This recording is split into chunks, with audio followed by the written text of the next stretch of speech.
আসসালামু আলাইকুম। সবাইকে ওয়েলকাম জানিয়ে শুরু করলাম সিম্পল একটা ঢেঁড়স ভর্তার রেসিপি।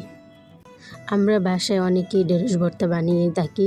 এরকমভাবে ঢেঁড়স ভর্তা বানালে সবারই খুবই পছন্দ হয়।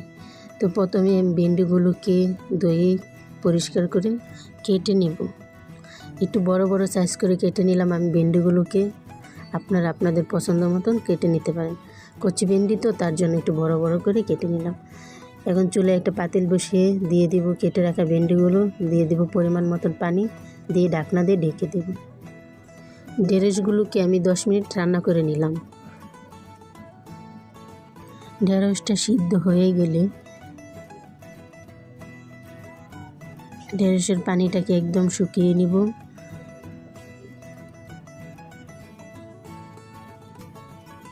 কিন্তু পানিতে রাখবো না ঢেঁড়সে, একদম পাতিলটা যখন পুরোপুরি আসবে ঢেঁড়সগুলোকে নামিয়ে নেব। চুলায় একটা কড়াই বসিয়ে দিয়ে দেব তেল, দেব 10 থেকে 12টা শুকনো মরিচ। এটাকে মুচমুচো করে ভেজে নিব। ভাজা হয়ে গেলে সাইড করে রেখে দিয়ে দিব রসুনের কোয়া। রসুনটাকে বাদামি কালার করে ভেজে নিব। আমার পেঁয়াজ রসুন ভাজা হয়ে গেছে, এই পর্যায়ে চুলা থেকে নামিয়ে নেব। এইখানে নিলাম ভাজা শুকনো মরিচ আর রসুন দিয়ে লবণ দিয়ে মরিচগুলোকে গুঁড়া করে নেব।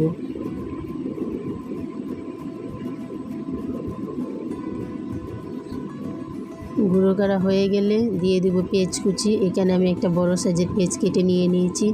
দিব ধনেপাতা, ঢেঁড়স সিদ্ধ করা ঢেঁড়সগুলো দিয়ে দিব। এখন দিয়ে এটাকে ভালো করে চটকিয়ে নিব।